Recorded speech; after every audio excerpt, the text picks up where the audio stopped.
ദൈവ തിരുനാമം മഹത്വപ്പെടുമാറാകട്ടെ.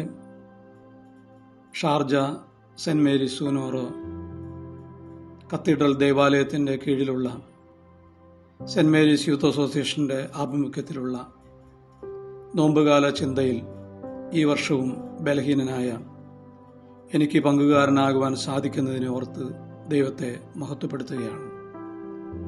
പാതിനോയമ്പ് കഴിഞ്ഞ് നോമ്പിൻ്റെ അവസാന ഘട്ടങ്ങളിൽ കഷ്ടാനുഭവവും ക്രൂശുമരണവും ഉയർത്തെഴുന്നേൽപ്പും ലക്ഷ്യമിട്ട് നമ്മൾ യാത്ര പുറപ്പെടുമ്പോൾ ഇന്നത്തെ ചിന്തയ്ക്കായി നമ്മൾ എടുക്കുന്നത് വിശുദ്ധ ലൂക്കോസിൻ്റെ സുവിശേഷം 9-ാം അധ്യായം 10 മുതൽ 17 വരെയുള്ള ഭാഗങ്ങളാണ്.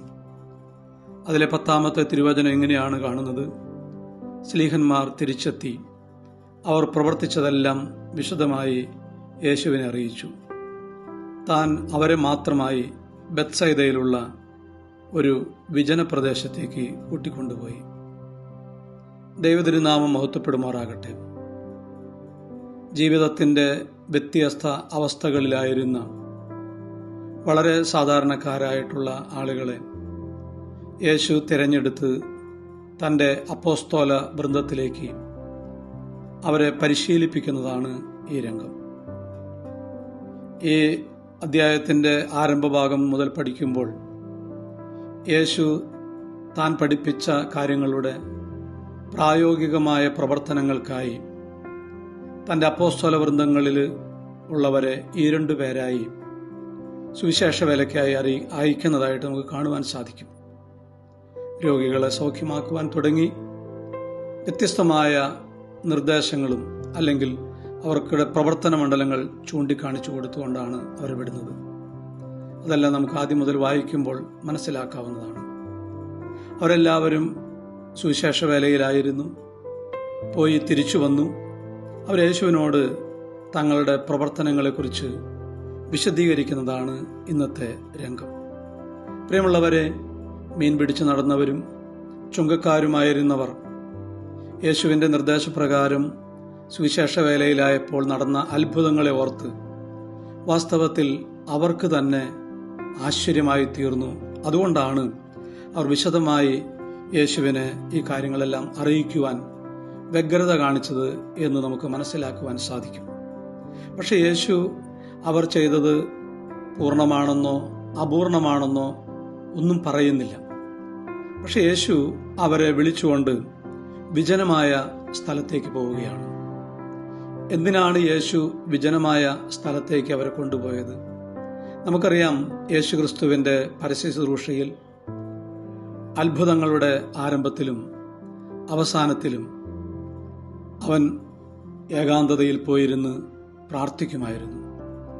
അതായത് ആരംഭത്തിൽ ദൈവമേ, നിന്റെ അനുഗ്രഹം എനിക്ക് ലഭ്യമാകണമെന്നായിരിക്കാം യേശുവിൻ്റെ പ്രാർത്ഥന. അവസാനത്തിൽ ആ അത്ഭുത പ്രവർത്തനങ്ങളുടെ പൂർത്തീകരണത്തിന് ശേഷം ദൈവത്തിന് നന്ദി പറയുവാനായിരിക്കാം യേശു കടന്നുപോയത്.